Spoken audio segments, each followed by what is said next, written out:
성경 말씀에는 우리 인생길에는 두 종류의 행렬을 따라간다고 말씀합니다. 그 첫째 하나는 첫째 아담을 앞세우면서 그 행렬을 따라가는 그러한 사람들이 있다는 것이고, 두 번째는 둘째 아담 주 예수 그리스도를 앞세우는 행렬을 따라가는 그러한 인생들이 있다고 이렇게 말씀해 주시고 있습니다. 여기서 첫째 아담은 죄를 따르는 사람들을 말합니다. 아담 그 자체가 사람이라는 의미죠. 그리고 둘째 아담 예수 그리스도는 의를 따라가는 주는 그리스도이셔 살아계신 하나님의 아들입니다. 영접하는 주의 성도들을 여기서 말씀하고 있습니다. 로마서 5장 17절 말씀에 한 사람의 범죄로 말미암아 사망이 그 한 사람을 통하여 왕노릇 하였은즉 더욱 은혜와 의의 선물을 넘치게 받는 자들은 한 분 예수 그리스도를 통하여 생명 안에서 왕노릇 하리로다. 그렇게 말씀해 주고 있습니다. 이렇게 아담을 따르는 인생은, 죄를 따르는 인생은 살았다 하나 죽은 자들이고, 그 육체가 살아있으나 그 영혼은 죽어 있어서 그 사람에게는 썩은 냄새가 난다라는 것입니다. 그러나 주 예수 그리스도를 따르는 인생은 산 자로서 그 영혼은 살아있고 향기나는 삶을 살아가게 되어서 내온이 잘되고 범사가 잘되고 강건함 속에 늘 삶에 힘듦과 찌듦과 지침이 있어도 주의 복음으로 성령의 힘에 의해서 기쁨을 누리면서 살아가는 주의 행복자가 되는 그리스도인들을 여기서 말씀하고 있습니다. 그러하기에 산자인 오늘 우리 성도들이 그리스도 예수의 성품을 품고 죽어가는 영혼들을 향하여 그들에게 천국 복음으로 그들 영혼을 살리고 그들을 산자가 되게 해서 산자의 행렬을 따르는 성도들로 만들게 하는 그러한 전도의 사명을 감당하면서 믿음의 삶을 살아가는 사랑하는 성도 여러분이 되시기를 주의 이름으로 축복을 드립니다. 먼저 말씀 속에 죽은 자의 행렬을 따르는 무리들에 대한 말씀입니다. 예수님과 12 제자들과 큰 무리들이 예수님을 따라서 지금 나인성이라는 그 곳을 향하여 동행하고 있습니다. 자, 이 나인성은 갈릴리 바다 가버나움 마을에서 남쪽으로 있는데 하루길쯤 된다고 하는데 거기에 그리 깊지 아니하는 야트막한 아름다운 그러한 산들이 있는 그 지형에 아름답게 이 나인성이 자리 잡고 있다고 합니다. 자, 이런 환경 속에 예수님과 제자들과 함께하는 많은 무리들이 나인성 성문에 가까이 이르게 됩니다. 그때에 예수님의 무리들이 장례 행렬을 거기서 만나게 되는 것이죠. 그 장례 행렬을 보니까 한 어머니의 독자, 외아들로서 청년의 죽음에 대한 그러한 장례 행렬이었습니다. 이 청년의 어머니는 남편을 잃고 과부가 되었고, 그래서 나인성 마을 사람들이 함께 과부의 외아들의 죽음을 슬퍼하면서 통곡하면서 함께 따라가는 그러한 장례 행렬이었던 것입니다. 12절 말씀에 보니까 사람들이 한 죽은 자를 메고 나온다 그랬습니다. 여기 죽은 청년의 어머니는 어느 날 느닷없이 남편이 외아들과 아내를 남겨두고 이 세상을 일찍이 하직해버리고 말았습니다. 자, 당시 유대 사회의 풍습을 보면 여기 부인이 가부가 되었다는 것은 그 자체의 생애의 삶에 있어서 엄청난 아픔과 고통과 어려움이 그 사람 속에 극한 힘든 것, 극한 가난함, 고독의 눈물이 있을 것을 늘 전제를 깔고 있는 것입니다. 그런 와중에도 불구하고 그 과부에게 유일한 희망이 하나가 있었던 것입니다. 그녀가 모진 고생을 이겨나가면서 정성을 다해서 외아들 청년을 훌륭하게 키웁니다. 그 아들이 이제는 성인이 되어서 사회생활을 좀 하려고 합니다.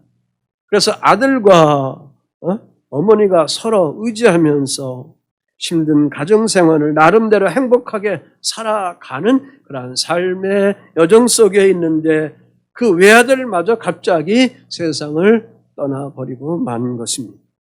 그 어머니의 희생이 다 무너져버리고 말았다는 그러한 말씀입니다.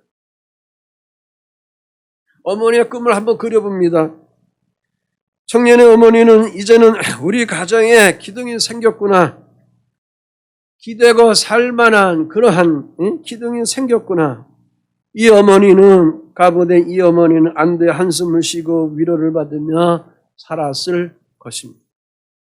그런데 안타까운 현실은 남편에 의해서 외아들마저 의지하는 그러한 외아들마저 죽음으로 이 세상을 떠나버리고 말았다는 현실인 것이죠. 자, 그러니 그 어머니가 눈물을 흘리고 싶어도 더 흘릴 눈물이 없을 만큼 울었을 것이고 아울러 그 나인성 마을의 사람들도 그녀의 아들이 죽었다는 부고를 듣고 울면서 가부의 집에 함께 모여서 지금 장례 행렬을 이루면서 나인성 성 밖으로 지금 나가고 있는 중이었습니다. 그 시간에 다른 행렬은 성 안으로 지금 들어오고 있습니다. 나인성 성 안으로 지금 향하여 들어오고 있는 그 무리들은 예수님과 예수님의 제자들과 그를 따르는 많은 큰 무리들입니다. 여기서 예수님이 성 밖으로 나가는 죽음의 행렬의 무리들을 만났다 그 말씀입니다.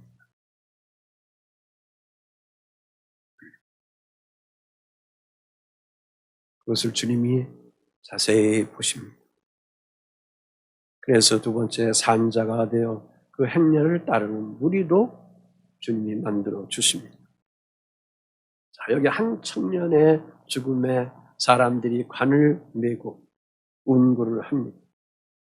거기에 슬퍼하면서 많은 나인성 동네의 사람들이 함께 그 장례 행렬을 따라가고 있습니다. 예수님이 나인성 안으로 들어올 때 그 광경을 예수님과 다른 사람들도 함께 보게 되었습니다. 그런데 13절, 14절 말씀에 보니까 주께서 가부를 보시고 불쌍히 여기서 울지 말라 그렇게 말씀하고 있습니다. 죽은 그 외아들의 죽음에 대해서 예수님이 그 관을 메고 가는 그 사람들을 향하여 당신의 눈으로 자세히 그들을 고정시켜서 바라보고 있다. 그러면서 불쌍한 마음을 가지면서 그러면서 그 많이 우는 가부에게 울지 말라 그렇게 말하고 있습니다. 여기 보시고라는 말이 있습니다. 에이도라는 헬라 말입니다. 보시고 완료형입니다. 확인했다는 겁니다. 알았다는 것입니다. 그래서 주님께서 그 가부가 외아들의 죽음에 대해서 심히 지금 슬퍼하고 있구나, 애통하고 있구나, 고통받고 있구나, 깊은 눈물을 흘리고 있구나 하는 그러한 깊은 마음을 지금 예수 그리스도께서 알고 계시다 그런 뜻입니다. 그러한 바탕에 그러한 근거에 그 가부를 향하여 예수님께서 어떤 마음을 가지셨는가? 불쌍히 여기셨다 그랬습니다. 우리가 살아가는 삶의 자리에 나 자신이나 우리 주위나 모든 것 속에 어렵게 살아가고 힘들게 살아가고 있는 그러한 사람들이 있을 때 그러한 볼 줄 아는 눈이 사랑하는 성도 여러분들 속에 좀 예리하게 있어가면 좋을 것 같아요. 스쳐가는 눈이 아니라 자세히 볼 줄 아는 그런 눈. 그래서 그들을 향하여 여러분의 마음이 열려서 그들을 향하여 자비하는 마음, 불쌍히 여기는 마음까지 여러분들 속에 좀 끌어올라왔으면 좋겠습니다. 여기에 예수님께서 그 부인을 향하여 울지 말라 그렇게 말씀하고 있습니다. 자, 사복음서를 보면 예수님께서 세상의 사람들을 보실 때에 주로 어떤 사람들을 많이 보시는가 하면 잃어버린 자들, 외로운 자들, 소외된 자들, 슬픔 당하는 자들, 이 세상에서 고통당하는 그러한 자들입니다. 그들이 주로 고난받는 사람들, 질병 속에 허덕이는 사람들, 악한 귀신에 들려서 방황하고 어찌할 바를 모르는 그러한 사람들, 가난 속에 허덕이는 그러한 사람들, 불치병으로 인해서 어찌할 바를 몰라가지고 애통하는 그러한 사람들을 향하여 주님이 특별히 자세히 관심을 가지고 그들을 보시고 마침내 어떠한 마음까지 그것을 승화시켰는가? 불쌍히 여기는, 긍휼히 여기는 그러한 마음까지 주님이 가지셨다. 다시 말해서 아버지의 마음을 가졌다. 그렇습니다. 진리의 복음 안에 있는 우리 성도들, 제가 여러분에게 권면하는 것은 우리 사랑하는 성도 여러분들에게 있어서 아비의 좀 마음을 갖기를 바랍니다. 다시 말해서 이 아비의 마음이라는 것은 하나님 아버지의 성부, 하나님의 마음을 좀 가지라. 아들 예수님이 그것을 가지셨습니다. 오늘 우리들도 그러한 마음을 좀 가져나가야 될 줄 믿습니다. 복음서에 보면 예수님께서 보셨다 하는 말이 한 40여 번 나온다고 하는데 여기에 보면 질병의 사건 속에서도 보면 말씀을 받고 가는 며칠 만에 집에 돌아가는 그들을 향하여 주님은 굶주림으로 고통하는 그들을 보시잖아요. 그래서 불쌍히 여기시잖아요. 무리들을 보실 때 주님은 어떻게 합니까? 민망히 여기십니다. 이처럼 예수님께서 지금 가브를 볼 때, 그 장례 행렬을 볼 때에 특별히 그 외아들이 죽어서 애통하는 그 어머니를 볼 때 얼마나 슬퍼할까? 저 마음이 얼마나 지금 괴롭고 얼마나 그 마음이 찢어질까? 자기 나름대로 지금 기쁜 표현도 안 하지만 나름대로 그 탄식하면서 마음이 갈기갈기 찢어져 있는 그런 상태인 것을 주님은 꿰뚫어 보시는 것처럼 오늘 우리의 삶의 자리도 나의 행복으로 끝나지 말고 복음 안에 있는 우리들이, 성령 안에 있는 우리들이라면 이런 이웃에 특별히 관심 있고 여러분들이 사랑하는 그런 이웃이 있을 때에, 그들의 고통이 있을 때에 그냥 버리지 마. 아껴주고 같이 동참해주는 그러한 국민의 마음이, 아비의 마음이 여러분들 속에 주의 영으로 입혀져 가기를 주의 이름으로 부탁을 드립니다. 무슨 얘기로 오늘날 사람들이 고난받는 사람들에 대해서 관심을 갖지 않습니다. 제대로 보지를 않습니다. 불쌍히 여기지도 않습니다. 며칠 전에 8월달 며칠 전에 380mm라는 그러한 비가 서울에 왕창 왔습니다. 방배동 주위 그쪽에 이렇게 왕창 왔습니다. 거기에 서울에서 사람들이 침수당하고 두 남매가 그 물길에 걸어가다가 그냥 하수구에 빠져서 실종돼서 죽어버린 그런 끔찍한 일이 발생도 되었습니다. 그 피가 다 마치고 나서 어느 당에서 그것을 향하여 봉사하러 갔는데 어떤 국회의원이 비가 더 와서 사진을 찍었으면 참말로 좋겠다. 그러한 비양심적이고 비현실적이고 비인간적인 사람이 되어서 말을 했다고 해서 여론에서 들끓은 적이 있습니다. 볼 줄 알아야 됩니다. 미련한 사람이 되어서는 안 됩니다. 이런 사람들이 어리석은 자고 이런 사람들이 지도자가 되어서는 망해도 버리고 마는 볼 줄 알아야 합니다. 사람의 마음, 국민의 마음, 세상의 흐름에 대한 거, 특별히 복음 안에 진리 안 내는 여러분들이 좀 볼 줄 알아야 아버지 앞에 기도할 수가 있습니다.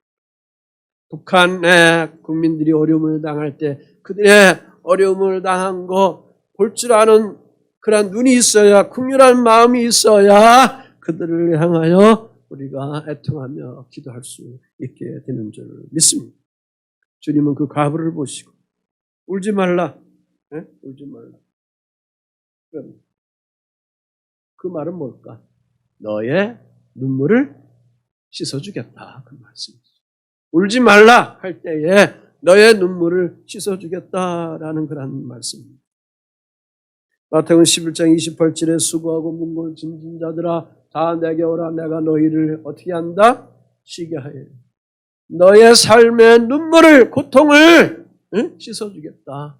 어떤 속에 있든지 쉬게 하여 주겠다라는 것이 성자 하나님의 마음인 것입니다. 그런 다음에 어떻게 합니까? 울지 말라고 얘기만 하는 것이 아닙니다. Don't cry. 울지 말라고 얘기만 한 것이 아닙니다. 그 다음에 어떻게 해요? 관에다가 당신의 손을 거기다가 얹었다 그랬어요.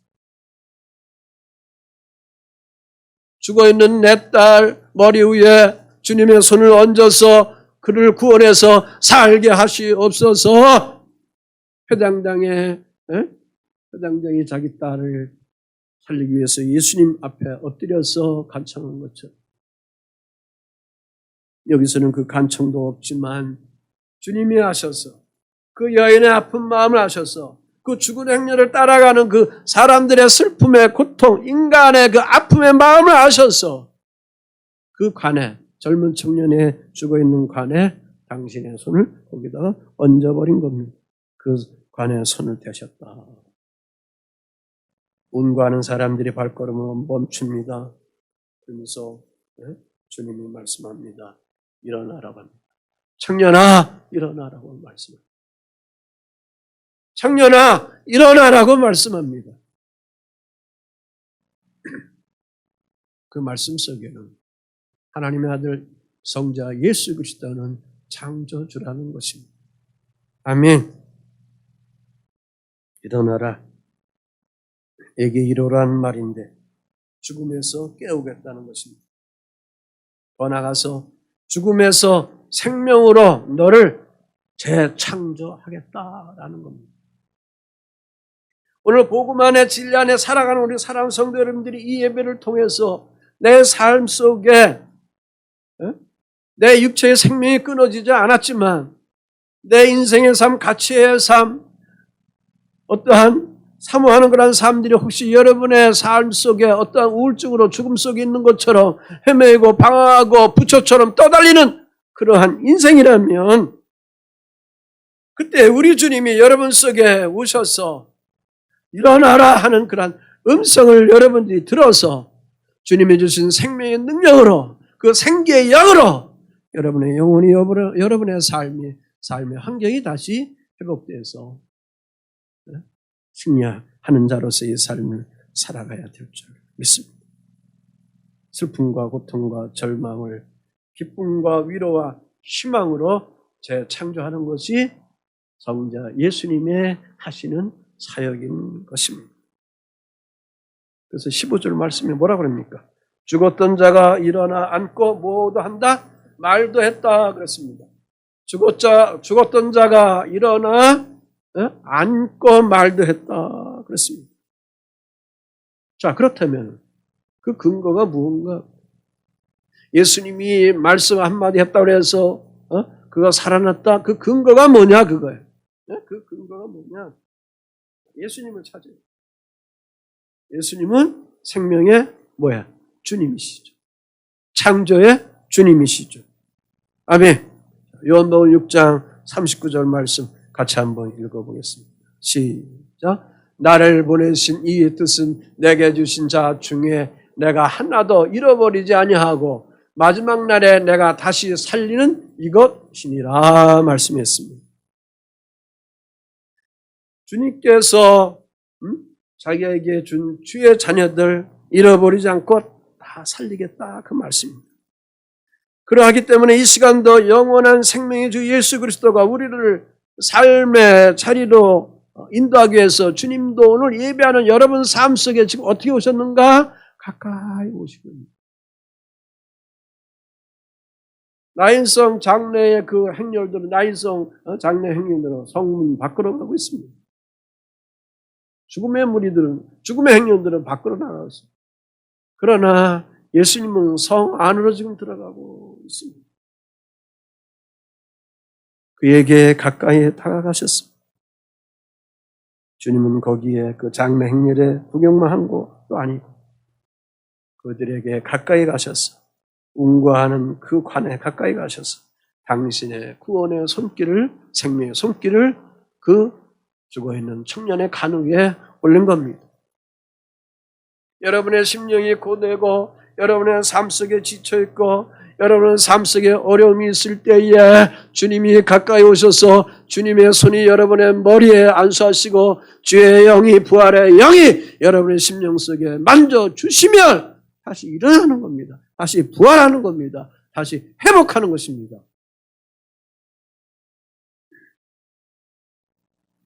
그러므로 누구든지 그 청년이 일어날 수 있었던 것은 관을 만졌다고 해서 일어난 것이 아니라 주님이 뭘 외쳤습니까? 청년아 일어나라고 했습니다. 주님의 음성을 들어야만 한다. 믿음은 들으면서 한다 그랬습니다. 아멘. 주의 말씀을 들음으로 우리가 자꾸 우리의 생기가 드러나게 되는 겁니다. 그러니까 주님의 음성을 들을 때, 주의 말씀을 들을 때 이 죽음의 세력이 물러가고 부활의 새 생명으로 창조주 그리스도를 통해서 그 생기의 코에 들어가 생기를 불어넣음을 통해서 성령께서 그를 일으키게 하신 것입니다. 요한복음 5장 25절에 죽은 자들이 하나님의 아들의 음성을 들을 때가 오나니 곧 이때라 듣는 자는 살아나리라. 그랬어요. 죽은 자들이 하나님의 아들의 음성을 들을 때가 있다 그랬습니다. 곧 이때라 듣는 자는 살아나리라 그랬습니다. 이 말씀 때문에 지난 주일날 설교할 때 이 말씀 끝이고 구약으로 간다 그랬는데 구약은 좀 밀어놓고 요한복음 들어가겠습니다. 요한복음에서 예수 그리스도가 그 누군가라는 그 증언에 대한 것을 좀 교리적으로 깊은 걸 좀 다루겠습니다. 이 말씀 때문에 그렇습니다. 이때라 듣는 자는 살아나리라. 많은 의미가 있지만 여하간 이 시간 여러분의 주의 음성 들을 때 여러분은 살아나게 되는 거예요. 육체도 살아나고 삶의 환경도 살아나고 인간관계도 살아가고 하나님께 향한 내 삶의 모든 기쁨을 능히 올려드릴 수 있게 되는 것입니다. 왜? 복음 안에 있는 우리들은 육체의 생명으로 끝나는 것이 아니라 또 다른 생명, 영생의 삶으로 살아가고 있기 때문에 나는 부활이여 생명이니 나를 믿는 자는 죽어도 살겠고 물은 살아서 나를 믿는 자는 영원히 죽지 아니한다는 영생의 삶이 우리들 속에 주의 진리의 복음을 통해서 선포됐기 때문에 그런 것입니다. 그러므로 예수님은 죽음의 행렬을 뭘로 바꿨어요? 생명의 행렬로 바꾸신 것입니다. 주님은 지금 지옥으로 가는 그런 행렬을 천국으로 가는, 천국의 잔치집으로 가는 그런 행렬로 바꾸는 것입니다.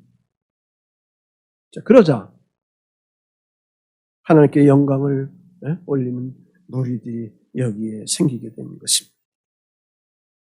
우리의 인생에 놓여있는 수많은 고통과 문제 안에는 그보다 더 큰 이익이나 기회가 숨어 있다는 그러한 믿음을 먼저 우리가 갖기를 부탁을 드립니다.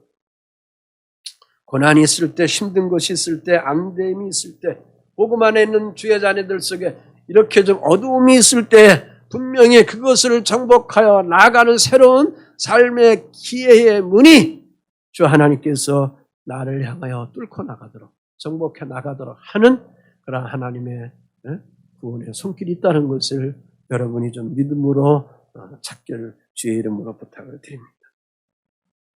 지금 무리들이 예수께서 죽은 시체로 관에 있는 청년을 살리는 것을 지금 목격했습니다. 그러자 사람들이 놀라합니다. 그러면서 한결같이 외칩니다. 뭐라고 외쳤습니까? 큰 선지자라 그렇게 외쳤습니다. 그러면서 하나님께서 돌보셨다고 영광을 돌렸습니다. 그 소문이 삽시간에 온 유다에 퍼지게 되었다. 16절, 17절에 그렇게 말씀을 하고 있습니다. 모든 사람이 두려워하며 하나님께 영광을 돌려 이르되 큰 선지자가 우리 가운데 일어나셨다. 그랬습니다. 큰 선지자 그랬습니다. 여기서 선지자라고 누가 외쳤는가? 유대인들이 지금 외치고 있습니다. 그 조상들과 그들이 지금까지 기다리는 분, 그가 바로 큰 선지자입니다. 구약에 예언된 그분이, 그 메시아가 바로 주 예수 그리스도인 것입니다. 그분만이 구원자고 그분만이 심판의 주이시기 때문에 그런 것입니다. 예수님이 복음을 전할 때 이렇게 말씀합니다. 누가복음 4장 21절에 이 글이 오늘 너희 귀에 응하였느니라. 이 글이라는 것은 구약의 선지자들이 메시아가 오시면 이런 일이 난다고 한 말씀의 글. 특별히 이사야 61장 1절로 2절의 말씀 내용을 누가복음 4장 18절 19절에 그렇게 말씀하고 있습니다. 한번 읽어볼까요? 같이 읽어봅니다. 시작. 주의 성령이 내게 임하셨으니 이는 가난한 자에게 복음을 전하게 하시려고 내게 기름을 부으시고 나를 보내사 포로된 자에게 자유를 눈먼 자에게 다시 보게 함을 전파하며 눌린 자를 자유롭게 하고 주의 은혜의 해를 전파하게 하려 하심이라. 지금 그 사건에 모두들 두려워하고 놀라워하고 그러면서 하나님의 살아계심을 그들이 거기서 목격하게 된 것입니다. 정리해 봅니다. 첫째, 아담의 행렬. 둘째, 아담의 행렬이 있습니다. 이 세상을 창조하신 하나님께서 보실 때에 세상은 첫 아담과 둘째 사랑 예수 그리스도만이 있을 뿐입니다. 첫째 아담의 행렬을 따라가는 사람은 죽은 청년의 간을 따라가는 행렬입니다. 죽음의 행렬입니다. 그래서 썩은 냄새가 나는 겁니다. 쓰레기가 잡동사니 그들 속에 있는 것입니다. 둘째 아담의 행렬을 따라가는 성도들은 산자의 왕이신 예수의 행렬을 따라가는 사람들입니다. 고린도전서 15장 22절에 아담 안에서 모든 사람이 죽은 것 같이 그리스도 안에서 모든 사람이 삶을 얻으리라. 여기 아담 안에서는 첫째 아담을 말하는 겁니다. 죄 있는 우리들을 말하는 겁니다. 그 다음에 그리스도 안에서 둘째 아담은 모든 사람이 그 안에서 삶을 얻는다 그랬습니다.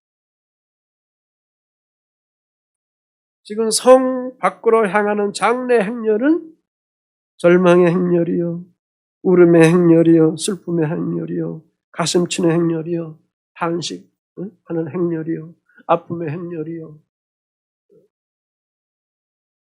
아쉬운 행렬이요, 삶의 걱정이 태산처럼 있는 그런 행렬입니다. 그리스도 예수를 우리 인생에 만나지 못하면 모든 이 땅의 인생은 그 인생 자체가 처음부터 끝까지 날마다 고통스럽습니다. 있을 수밖에 없습니다. 짐질 수밖에 없습니다. 아픔 속에 있을 수밖에 없습니다.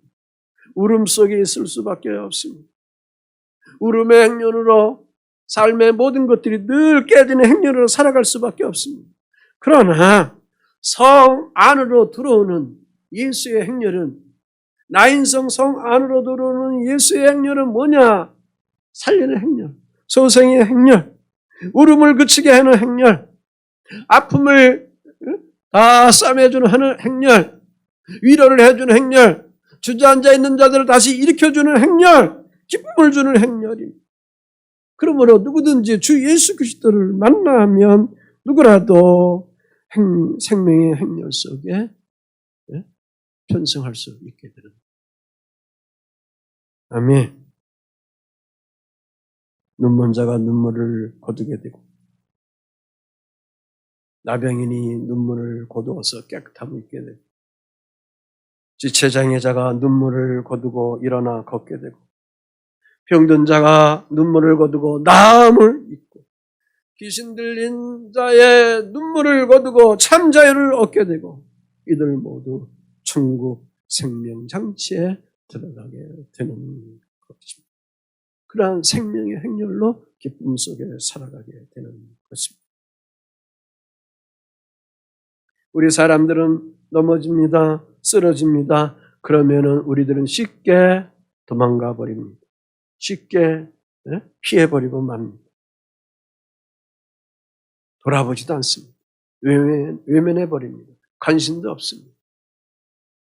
그런데 우리 주님은 넘어지고 쓰러지는 사람이 있으면 그들에게 가까이 다가오셔서 여러분에게 가까이 다가오셔서 당신의 구원의 손길로 만져주시고 죽어있는 삶을 일으켜주시고 가난한 삶을 부여하게 하게 하시고 질병 속에 허덕에 있는 삶 속에 있는 자들을 그것을 다 깨끗하게 치료하셔서 강건하게 다시 회복하게 하시는 그러한 거룩한 주님의 치유의 손길을 사랑하는 주의 성도들에게 내밀고 계시는 줄 믿습니다.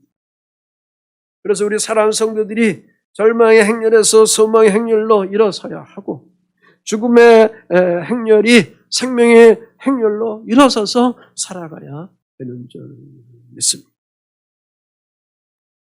말씀 다 전했습니다.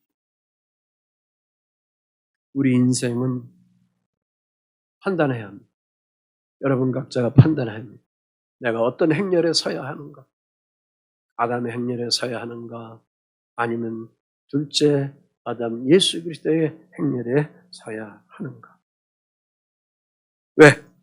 인간은 스스로 슬픔을 그치게 할 능력도 없고 울음을 멈추게 할 그런 어떠한 에너지도 없고 아픔에 대한 모든 것들을 싸맬 그러한 약은 있다 하더라도 그것이 영원히 우리를 치료해 주는 것은 아니기 때문에 그런 것입니다. 그러하기에 모든 인간은 다 연약한 존재다 그렇게 말씀하고 있는 것입니다. 그러나 성경은 우리 주님은 생명의 주 예수 그리스도는 인간의 울음을 변하여 웃음으로 바꿔주시는 것입니다. 이게 복음입니다. 이게 예수 그리스도의 천국 복음인 것입니다.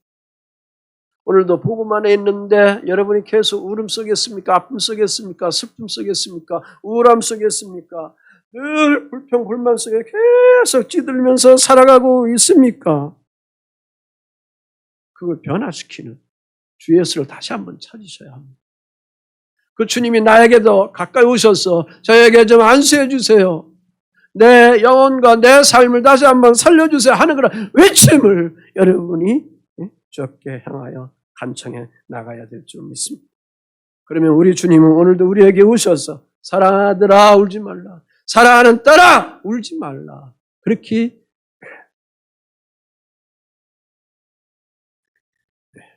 당신의 손길을 우리들에게 입혀주시는 줄 믿습니다. 이런 말이 있습니다. 사랑하는 성도 여러분, 오늘 우리는 복음 안에 있는 사람들이기 때문에 그리스도의 진리로 예수 그리스도로 우리는 콜링해서 부름받은 하나님의 자녀들, 천국 백성들입니다. 그러므로 우리들이 살아가는 인생은 생존을 위해서 살아가는 인생이 아니라 생존을 위해서 사업을 하고 생존을 위해서 자녀들을 양육하는 것이 아니라 하나님이 나를 부르신 콜링을 위하여 부르심에 의하여 살아가는 그러한 삶의 의식을 가지고 오늘 살아가는 성도 여러분들이 복음 속에 용기를 얻으면서 살아가야 될 줄 믿습니다.